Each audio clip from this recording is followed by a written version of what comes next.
প্রিয় শিক্ষার্থীরা, ঢাকা বিশ্ববিদ্যালয়ে ভর্তি পরীক্ষার প্রশ্ন সমাধান ক্লাসে তোমাদের স্বাগত জানাই।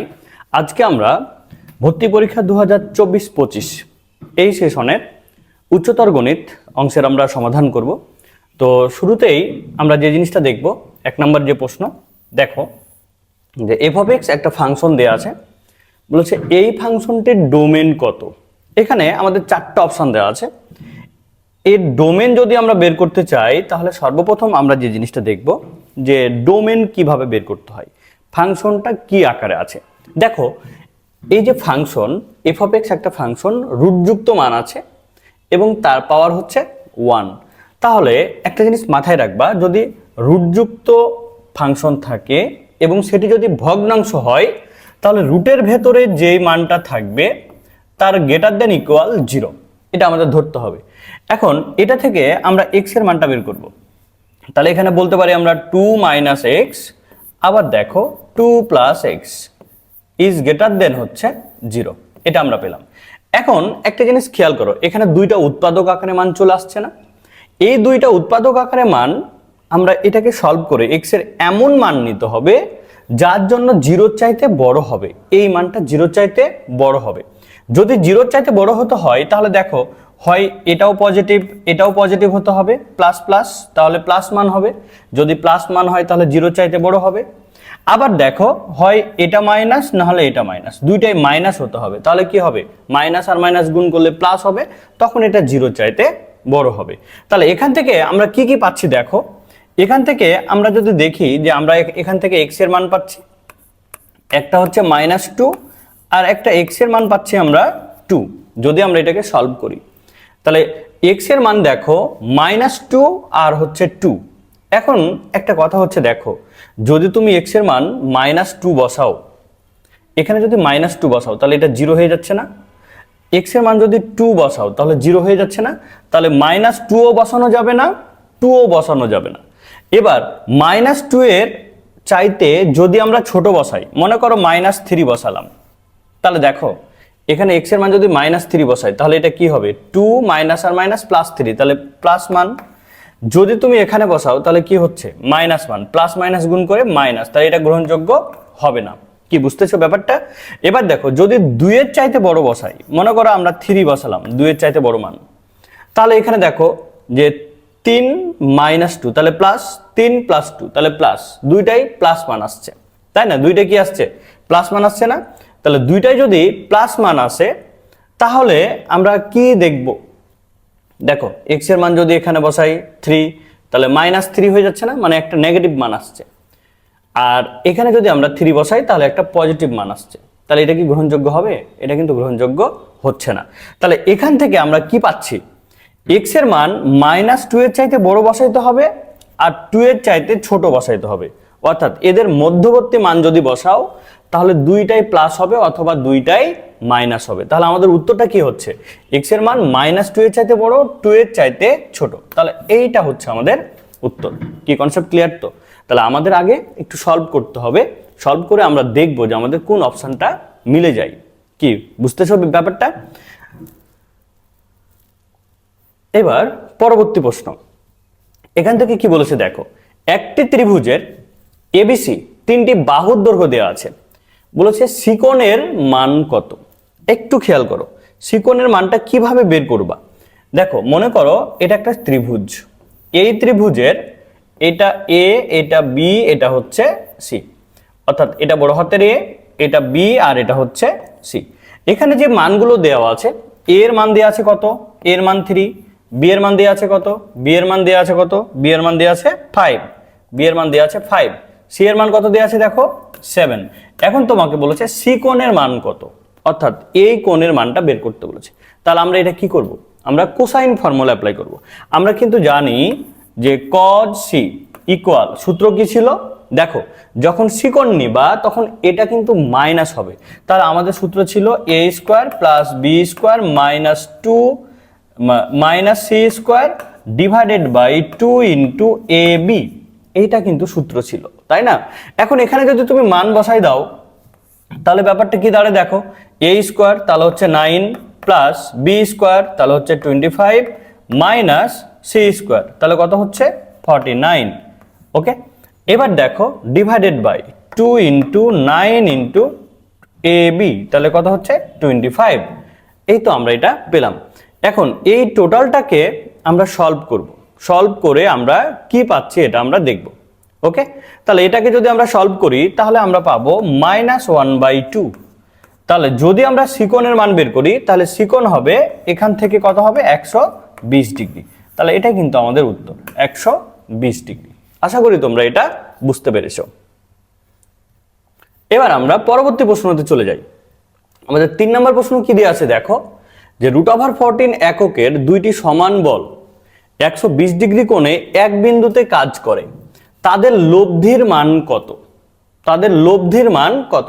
তো যদি আমরা দেখি যে পি আর কিউ অর্থাৎ দুইটি বল সমান, এখানে কন্ডিশনটা মনে রাখবা যে দুইটি বল যদি সমানভাবে ক্রিয়া করে, ওকে, দুইটি সমান বল যদি একটা বিন্দুতে ক্রিয়া করে, মনে করো এটা পি, এটাও হচ্ছে পি, দুইটি সমান বল যদি একটা বিন্দুতে ক্রিয়া করে, এদের যদি লব্ধির মানটা বের করতে বলে আর, তাহলে লব্ধির মানের সূত্র হচ্ছে 2p cos square alpha by 2। এটা মনে রাখবা, 2p cos square alpha by 2। তাহলে এখান থেকে আমরা কি পাচ্ছি দেখো, যে যেহেতু √14 এককের বল, তাহলে 2 ইন্টু √14 ইন্টু cos, সরি এখানে cos স্কয়ার হবে না, এটা cos হবে, 2p cos আলফা বাই 2। তাহলে এখানে আমরা পাচ্ছি cos আলফার মান 120 ডিগ্রি, তাহলে আলফা বাই 2 না, তাহলে কত হচ্ছে 60 ডিগ্রি। তাহলে এখান থেকে আমরা বলতে পারি cos 60 ডিগ্রির মান কত, cos 60 ডিগ্রির মান হচ্ছে 1/2, তাহলে 2 কেটে গেল। তাহলে এখান থেকে দেখো 2 ইন্টু √14 ইন্টু হচ্ছে 1/2, 2 কেটে গেল √14, এই যে দেখো √14, এটাই হচ্ছে আমাদের কিন্তু উত্তর। আশা করি তোমরা এটা বুঝতেছো। এবার দেখো 4 নম্বর প্রশ্ন। 4 নম্বর কি প্রশ্নটা কি বলেছে দেখো, যে 4 নম্বর প্রশ্নতে ছিল এই বৃত্তটি যদি x অক্ষকে স্পর্শ করে তাহলে ধ্রুবকের মান কত। তো আমরা কিন্তু জানি যখন একটা বৃত্ত x অক্ষকে স্পর্শ করবে, আমরা কিন্তু এটা জানি x অক্ষকে যদি স্পর্শ করে তাহলে c ইকুয়াল হচ্ছে j স্কয়ার, এটা কিন্তু আমরা জানি। তাহলে জি হচ্ছে কি কেন্দ্রের ভুজ, তাহলে আমরা এখান থেকে কেন্দ্রের ভুজ বের করে নিব।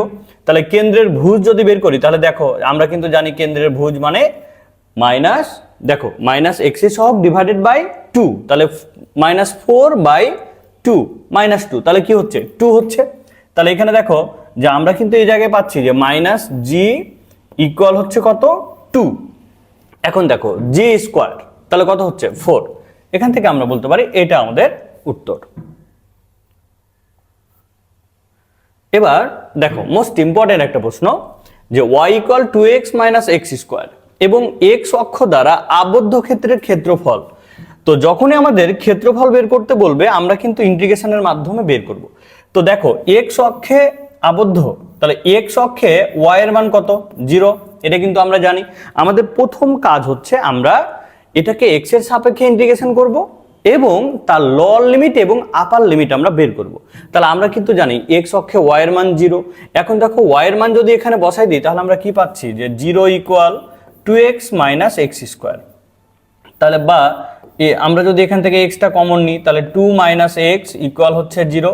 তাহলে দেখো এখান থেকে পাচ্ছি x এর মান একটা 0 আর x এর মান একটা 2। তাহলে এখান থেকে দেখো তো x এর লোয়ার লিমিট 0 আর x এর আপার লিমিট হচ্ছে কত 2। তাহলে এখন যদি আমরা ক্ষেত্রফল বের করি তাহলে আমরা বলতে পারি 0 থেকে 2 y dx। ওকে, তাহলে এখান থেকে দেখো 0 থেকে 2 y এর মান হচ্ছে 2x - x স্কয়ার আর এখানে হচ্ছে dx, অর্থাৎ x এর সাপেক্ষে আমরা ইন্টিগ্রেশন করব।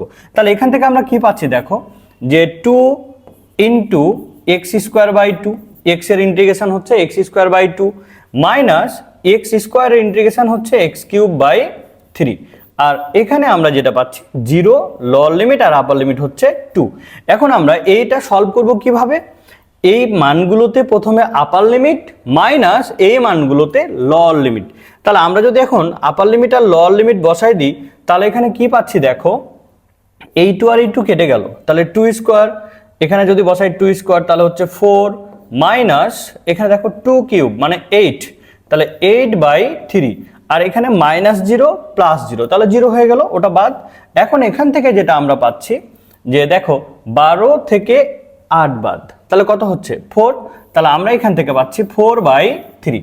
এই ছিল কিন্তু আমাদের উত্তর। দেখো আমাদের অপশনে কিন্তু 4/3 আছে, দেখো এই যে 4/3, এই নাম্বার আমাদের উত্তর।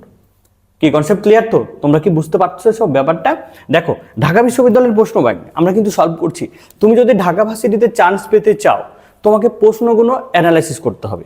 প্রত্যেকটা ইয়ারের মোটামুটিভাবে 10-15 বছরের প্রশ্ন কিন্তু তোমাকে অ্যানালাইসিস করতে হবে। তাহলে তোমার সময়ে কোন টপিকগুলো পরীক্ষায় আসবে এটা কিন্তু তুমি বুঝে যেতে পারবা। আর আমার এই ইউটিউব চ্যানেলে তুমি ধারাবাহিক সিরিজ পাবা, অর্থাৎ ঢাকা বিশ্ববিদ্যালয়ের বিগত 15 বছরের প্রশ্ন তুমি সলভ পাবা, ধারাবাহিকভাবে সলভ পাবা।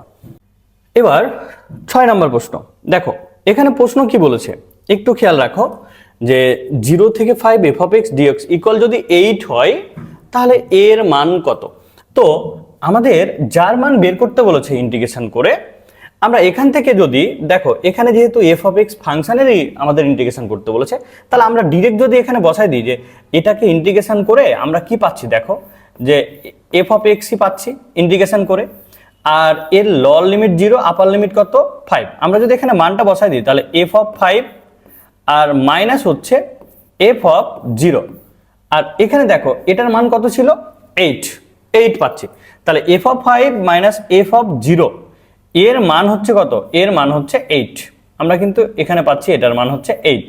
কি কনসেপ্ট ক্লিয়ার? তো এবার যদি আমরা এটাকে ইন্টিগ্রেশন করি, f(x) ফাংশনকে যদি ইন্টিগ্রেশন করি তাহলে আমরা কি পাচ্ছি, দেখো যে আমরা এখান থেকে পাচ্ছি x+1 আর এখানে হচ্ছে লোয়ার লিমিট -1, আপার লিমিট হচ্ছে 4। এখন যদি আমরা এটাকে ইন্টিগ্রেশন করে মানটা বসাই দিই, দেখো তো 4 + 1 তাহলে কত হচ্ছে 5। এখানে কি ছিল? f(x) ছিল না, এখানে f(x) ছিল, তাহলে দেখো f(5) মাইনাস এখানে দেখো তো যদি তুমি এখানে বসাও -1 + 1 তাহলে কত হচ্ছে 0 হয়ে যাচ্ছে না? তাহলে কত পাচ্ছি বলো তো f(0)। এখন বলো আমরা কি এটা জানি না f(5) মাইনাস f(0) এর মান কত? এই যে দেখো এখানে বের করেছি না, f(5) মাইনাস f(0) এর মান কত 8, তাহলে আমরা এখান থেকে বলতে পারি এর মান কত 8। দেখো এই যে সি নাম্বার অপশন আমাদের কিন্তু উত্তর আছে। খুবই ইম্পর্টেন্ট টপিক, ইম্পর্টেন্ট প্রশ্ন। দেখো একটু আমাদেরকে এটা টেকনিক্যালি প্রশ্নটা কিন্তু সলভ করতে হবে।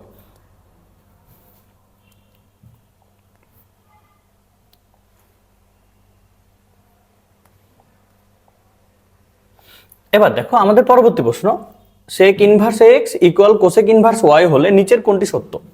এখান থেকে আমাদের দেখাইতে হবে যে এই চারটার মধ্যে কোনটা সত্য হবে। তো এখানে একটা জিনিস খেয়াল করো, আমি যদি বলি এই জায়গায় যে sec ইনভার্স x, তাহলে আমরা যদি বিপরীত করে নিই, sec ইনভার্স হচ্ছে cos, তাহলে এখান থেকে বলতে পারি cos ইনভার্স আর হচ্ছে 1/x। যখন তুমি বিপরীত ফাংশনের ক্ষেত্রে যখন তুমি এটাকে বিপরীতকরণ করবা তখন এই মানটা কিন্তু চেঞ্জ হবে, এইটা বিপরীত হবে, তাহলে 1/x হয়ে গেল। এবার দেখো কোসেক ইনভার্স তাহলে হচ্ছে sin ইনভার্স 1/y, এটা আমরা এখানে পেলাম। এখন তোমরা একটা জিনিস লক্ষ্য রাখো, cos ইনভার্সকে যদি আমি এইদিকে পাঠাই দিই তাহলে এখানে 1/x থাকলো, cos ইনভার্সকে যদি ডান দিকে পাঠাই দাও তাহলে কি হয় cos হয়, আর এখানে দেখো তো sin ইনভার্স 1/y, এটা থেকে গেল না? কি বুঝতেছো ব্যাপারটা? এখন এখানে খেয়াল করো, আমাদের যেহেতু এখানে cos আছে, আমরা sin ইনভার্সটাকে আমরা cos ইনভার্সে কনভার্ট করতে পারলে আমরা মানটা পেয়ে যাব। তাহলে আমরা একটা সমকোণী ত্রিভুজ নিব, এই সমকোণী ত্রিভুজের আমরা জানি sin সমান কি লম্ব বাই অতিভুজ, তাহলে লম্ব হচ্ছে 1, অতিভুজ হচ্ছে কত y। তাহলে আমরা যদি এই ভূমিটা বের করি তাহলে কি হবে y² - 1, তাহলে আমরা এখান থেকে বলতে পারি যে 1/x ইকুয়াল cos, যেহেতু আছে আমরা এটাকে cos ইনভার্সে কনভার্ট করব, তাহলে cos ইনভার্স cos সমান কি ভূমি বাই অতিভুজ, তাহলে আমরা এখানে কি পাচ্ছি দেখো তো √y² - 1 ডিভাইডেড বাই y, এটা আমরা পাচ্ছি। তাহলে এখন দেখো cos আর cos ইনভার্স এটা কেটে যায়, আমরা জানি এটা সূত্র, তাহলে 1/x ইকুয়াল √y² - 1, আর এখানে ডিভাইডেড বাই ছিল কত বলো তো, ডিভাইডেড বাই ছিল y। এখন আমরা কি করতে পারি, এই √টা উঠানোর জন্য আমরা উভয় পক্ষকে বর্গ করে দিতে পারি। তাহলে আমরা যদি এখন এটাকে উভয় পক্ষকে আমরা বর্গ করে দিই তাহলে আমরা কি পাচ্ছি ব্যাপারটা দেখো, এটাকে যদি এদিকে পাঠাই দাও তাহলে কি পাচ্ছ y² / x² ইকুয়াল এখান থেকে পাচ্ছ y² - 1, এটা কিন্তু আমরা পাচ্ছি। তাহলে এখন দেখো তো এই জায়গায় আমরা যদি এটাকে আবার আমরা গুণ করে দিই তাহলে আমরা কি পাবো, বা এটাকে যদি আমরা এদিকে গুণ করে দিই তাহলে Y square equal X square Y square minus হচ্ছে এক্স স্কোয়ার এটা থাকে। এখন এই জায়গাটাকে আমরা যদি সামনে এদিকে নিয়ে আসি তাহলে কি পাচ্ছি, দেখো এটাকে বাম পাশে পার করলাম, তাহলে X square plus Y square equal হচ্ছে কত, এক্স স্কোয়ার ওয়াই স্কোয়ার। এখন এক্স স্কোয়ার ওয়াই স্কোয়ার দিয়ে যদি ভাগ করে দিই আমরা তাহলে কি দাঁড়ায় দেখো তো, 1/y square plus 1/x square equal হচ্ছে 1। দেখো এইটা কিন্তু আমাদের থাকছে যে 1/y square plus 1/x square equal হচ্ছে 1। দেখো অপশানে কি আছে এটা বলো তো, এই যে অপশানে দেখো, এই যে অপশানে আমাদের 1/x square plus 1/y square equal 1। কি বুঝতেছো বাচ্চারা তোমরা? দেখো এটা একটা দ্বিঘাত সমীকরণ দেওয়া আছে, দ্বিঘাত সমীকরণের মূলদ্বয় এ বি, তাহলে এর মান কত এটা আমাদের বের করতে হবে। তো আমরা কিন্তু জানি যে একটা দ্বিঘাত সমীকরণের দুইটা মূল, একটা হচ্ছে এ আর বি, তাহলে দুইটা মূল যদি দেওয়া থাকে আমাদের যেটাই বের করতে বলুক না কেন আমরা সর্বপ্রথম মূলদ্বয়ের যোগফল আর গুণফলটা বের করে নিব। কি কনসেপ্ট ক্লিয়ার? তাহলে এখানে দেখো আমরা যদি মূলদ্বয়ের যোগফল এ প্লাস বি এর সূত্র আমরা জানি মাইনাস এক্স এর সহগ ডিভাইডেড বাই এক্স কিউবের সহগ, তাহলে -3, আর এ বি হচ্ছে ধ্রুবক ডিভাইডেড বাই এক্স স্কোয়ারের সহগ, তাহলে ধ্রুবক হচ্ছে কত, -4।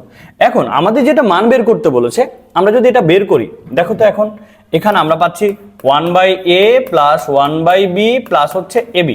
তাহলে এখন তোমরা বলো এই দুইটাকে যদি আমরা লসাগু নিই ab, তাহলে এখানে কি পাচ্ছি বলো তো, এখানে আমরা পাচ্ছি a প্লাস b, মানে আমরা প্রথমে এই জায়গাতে যেটা পাচ্ছি ab যদি লসাগু নিয়ে নিই তাহলে b প্লাস a আর প্লাস হচ্ছে ab, এটা কিন্তু থাকলো।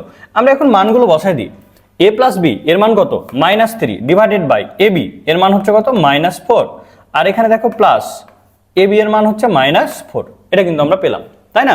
এখন এই যে এখান থেকে খেয়াল করো তো, -4 আমরা কিন্তু লসাগু নিলাম, তাহলে এখানে থাকলো কত, -3। এবার প্লাস মাইনাসে মাইনাস, -4 আর মাইনাস যদি গুণ করো তাহলে কত হয়, প্লাস হচ্ছে 16, এটা আমরা পেলাম। তাহলে এখান থেকে দেখো +16 -3 তাহলে কত হয়, 13। এখানে কত পাচ্ছি আমরা, 13 ডিভাইডেড বাই এই জায়গায় কি থাকে বলো তো, -4 থাকছে না, তাহলে হচ্ছে -4, তাহলে 13 ডিভাইডেড বাই -4। এই যে দেখো আমাদের ডি নাম্বার, এইটা কিন্তু আমাদের উত্তর। এখানে যে প্রশ্নটি দেওয়া আছে 9 নম্বর প্রশ্ন, 3x + 7y = 21 এবং 2x - 3by + 6 = 0 সমীকরণ দ্বয় একই সরলরেখা যদি প্রকাশ করে তাহলে এ আর বি এর মানটা বের করতে হবে। তাহলে আমরা কিন্তু কন্ডিশন জানি, দেখো যে a1x প্লাস হচ্ছে b1y প্লাস হচ্ছে c1 = 0, a2x প্লাস হচ্ছে b2y প্লাস হচ্ছে c2 = 0। যদি এই দুইটা সমীকরণ একই সরলরেখা নির্দেশ করে তাহলে x এর সহগের অনুপাত, y এর সহগের অনুপাত আর হচ্ছে ধ্রুবক এর অনুপাতটা হবে সমান। এটা কিন্তু আমরা কন্ডিশন জানি যে তাদের সহগের অনুপাতগুলো কি হবে, সমান হবে। তাহলে আমরা এখান থেকে দেখো x এর সহগ কত, 3 ডিভাইডেড বাই এখানে x এর সহগ কত, 2a ইকুয়াল এখানে y এর সহগ কত, 7, এখানে y এর সহগ কত, -3b ইকুয়াল এখানে ধ্রুবক এই যে জায়গায় খেয়াল করো ইকুয়েশনটাকে আমরা বাম পাশে নিয়ে আসবো, তাহলে ধ্রুবকটা হচ্ছে -21 = 0, তাহলে ধ্রুবক কত হচ্ছে, -21 ডিভাইডেড বাই এখানে ধ্রুবক হচ্ছে কত, 6। তাহলে আমরা কিন্তু কন্ডিশন অনুযায়ী আমরা এটা পেলাম। এখন আমাদের টার্গেট হচ্ছে এ আর বি এর মানটা বের করতে হবে। তাহলে দেখো আমরা যদি এটা আর এটা ইকুয়াল ধরি তাহলে এখান থেকে দেখো 3 ডিভাইডেড বাই 2a ইকুয়াল, এখানে তো আমরা 3 দিয়ে কাটতে পারি তাই না, এটাকে 3 দিয়ে যেহেতু কাটতে পারি কেটে দিই, 2 আর হচ্ছে 7, তাহলে কত পাচ্ছি দেখো, -7/2। আমাদের টার্গেট হচ্ছে কার মান বের করা, এ এর মান বের করা, এ এর মান বের করতে হবে। তাহলে এখান থেকে দেখো 2 কেটে গেল, তাহলে যদি তুমি এ এর মান বের করো তাহলে এখান থেকে কি পাচ্ছ, a = 3 divided by -7, a = 3 divided -7। এখন একটা জিনিস তোমরা লক্ষ্য রাখো ভাই, এই যে অপশনটার দিকে দেখো তো, অপশনটার দিকে এর মান -3/7 একটা জায়গায় আছে না, দেখো একটা জায়গায় এই অপশনটা আছে, এই মানটা কি আর অন্য কোনো জায়গায় আছে, এর জায়গায় নাই।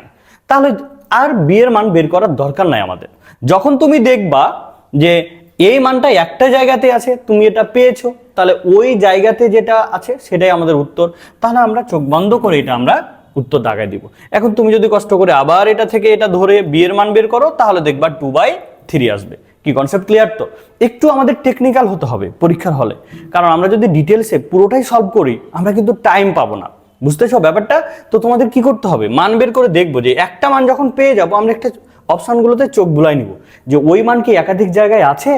যদি একাধিক জায়গায় না থাকে তাহলে যেখানে থাকবে সেটাই উত্তর, আর যদি একাধিক জায়গায় থাকে তাহলে আমরা দ্বিতীয় মানটা কি করব, আমরা বের করব। কি বুঝতেছ? এবার আমরা পরবর্তী প্রশ্নতে চলে যাই। আমাদের পরবর্তী প্রশ্ন দেখো যে এটা কৌণিক থেকে কৌণিকের নিয়ামক দ্বয়ের মধ্যবর্তী দূরত্ব। তো আমরা এখানে দেখব যে এটা কি। আমরা যদি 25 দেখো 225 দিয়ে যদি ভাগ করে দিই তাহলে আমরা এখানে পাচ্ছি x square divided by 25 plus y square divided by 9 equal হচ্ছে 1। এখানে আমরা বলতে পারি a এর মান হচ্ছে 5, b এর মান হচ্ছে কত 3। এখন দেখো এটা কার সমীকরণ বলো তো? এটা হচ্ছে উপবৃত্তের সমীকরণ। তাহলে উপবৃত্ত যদি হয় তাহলে নিয়ামক দ্বয়ের মধ্যবর্তী দূরত্ব হবে 2 ইন্টু a বাই e। এটা হচ্ছে নিয়ামক দ্বয়ের মধ্যবর্তী দূরত্ব। তাহলে আমাদের কার মান জানা দরকার এখন বলো তো? ই এর মান জানা দরকার না? তাহলে আমরা যদি ই এর মানটা বের করি তাহলে ই এর মানের সূত্র আমরা জানি যে 1 মাইনাস ছোটটার উপর স্কোয়ার ডিভাইডেড বাই বড়টার উপর স্কোয়ার। তাহলে ছোটটা কে? বি না? তাহলে এর স্কোয়ার মানে 9 ডিভাইডেড বাই বড়টার উপর স্কোয়ার, তাহলে কত হচ্ছে বলো তো? 25।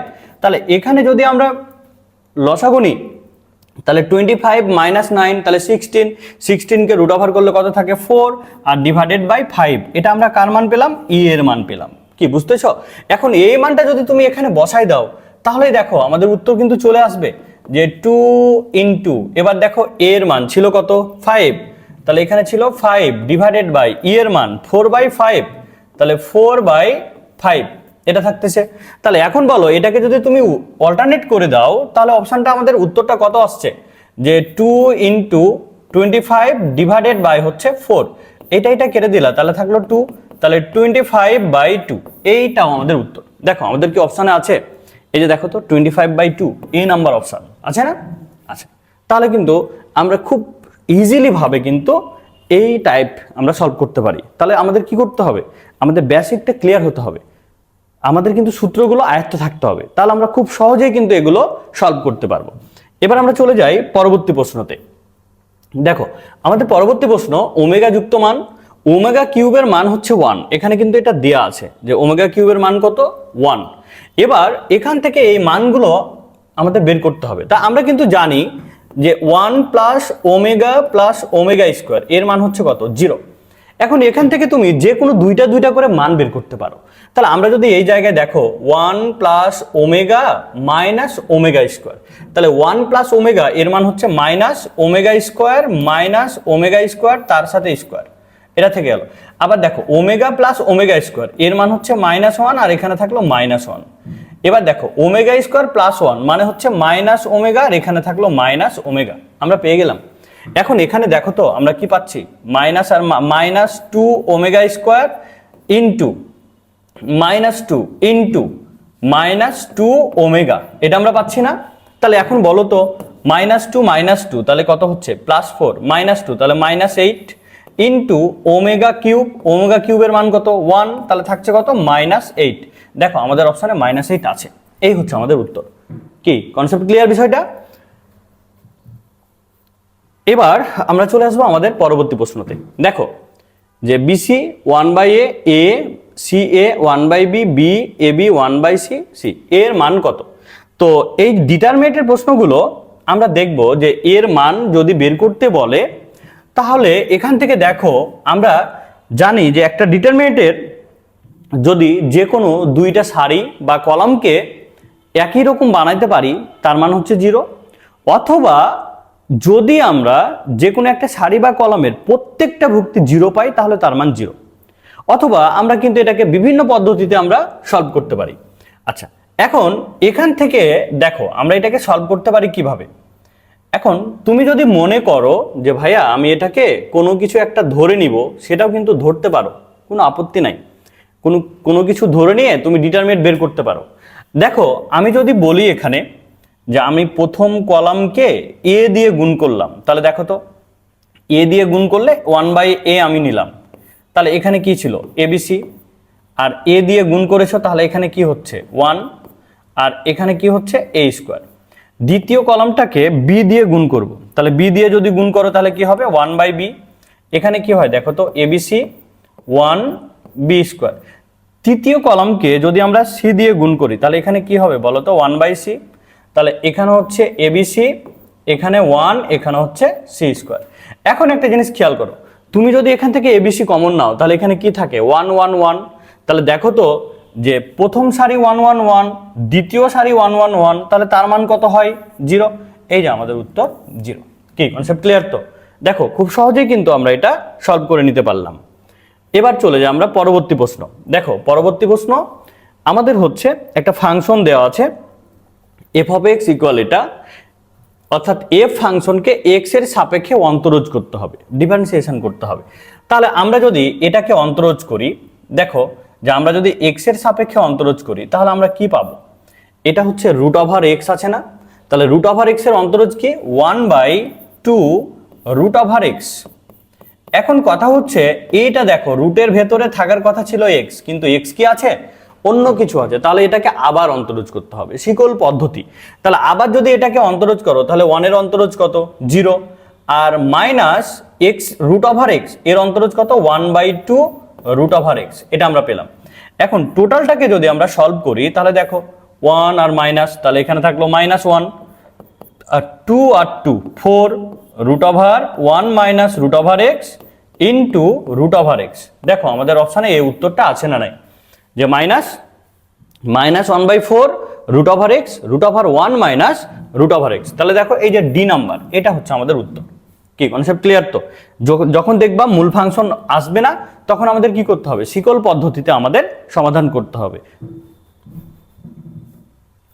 এবার আমরা চলে আসি, দেখো এখানে একটি ভবনের ছাদ হতে মুক্তভাবে পড়ন্ত একটি বস্তু মাটিতে পড়তে 5 সেকেন্ড সময় নেই, ভবনের উচ্চতা কত? ভবনের উচ্চতা কত এটা আমাদের বের করতে হবে। দেখো এটা মোস্ট ইম্পর্টেন্ট প্রশ্ন এবং এটা আমরা খুব সহজেই এটা সলভ করতে পারি, যে H equal UT plus half GT square. এখন ভবনের ছাদ থেকে যখন তুমি মুক্তভাবে ফেলবা তখন ইউর মান কত? ইউর মান হচ্ছে 0, তাহলে এই পুরো ব্যাপারটা 0 প্লাস 1/2 ইন্টু জি এর মান 9.8 ইন্টু টি স্কোয়ার, তাহলে 5 স্কোয়ার। তুমি যদি এটাকে সলভ করো তাহলে তুমি উত্তর পাবা 122.5। এই যে এইটাও আমাদের উত্তর 122.5। কি কনসেপ্ট ক্লিয়ার? এবার দেখো আমাদের 15 নম্বর প্রশ্ন, যে লিমিট এক্স টেন্ডস টু 0 লন 1 প্লাস এক্স বাই এক্স এর মান কত?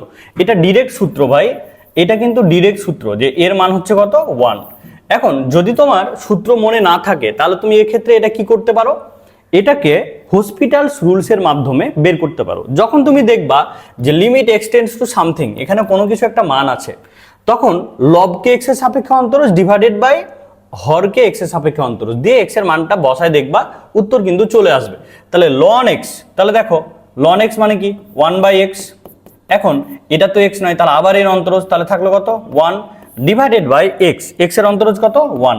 এখন তুমি যদি এক্স এর ভ্যালুটা এখানে বসাই দাও তাহলে 0 1/0, তাহলে এখানে টোটালটার পরিবর্তে ফলাফল কত আসছে দেখো 1। এই হচ্ছে, অথবা এটা ডিরেক্ট সূত্র হিসেবে মনে রাখতে পারো যে লিমিট এক্স টেন্ডস টু 0 লন 1 plus X by X equal হচ্ছে 1। এই যে আমাদের ডি নাম্বার আমাদের অপশান। তাহলে দেখো আমাদের যে ঢাকা বিশ্ববিদ্যালয়ে এমসিকিউ 15টি এমসিকিউ আছে, 15টি এমসিকিউ তোমাদের দেখাই দিলাম। তোমরা যদি ঢাকা বিশ্ববিদ্যালয়ে চান্স পেতে চাও, বিশেষ করে এইচএসসি 25 ব্যাচ যারা আছো তাদের উদ্দেশ্যে বলতেছি, তোমরা এই প্রশ্ন সলভগুলো ঢাকা বিশ্ববিদ্যালয়ের বিগত বছরের প্রশ্ন সলভগুলো তোমরা নিশ্চয়ই দেখবা, অ্যানালাইসিস করবা এবং প্রশ্ন প্যাটার্নটা কেমন হয় তোমরা কিন্তু ধারণা পাবা। তো তোমরা প্রত্যেকে এই প্রশ্ন সলভ ক্লাস দেখে কতটুকু উপকৃত হয়েছো তোমরা এটা কিন্তু আমাকে কমেন্টে জানাবা। প্রত্যেকে ভালো থাকো, সুস্থ থাকো, প্রত্যেকের সাথে দেখা হবে বিজয়ের মঞ্চে। আল্লাহ হাফেজ।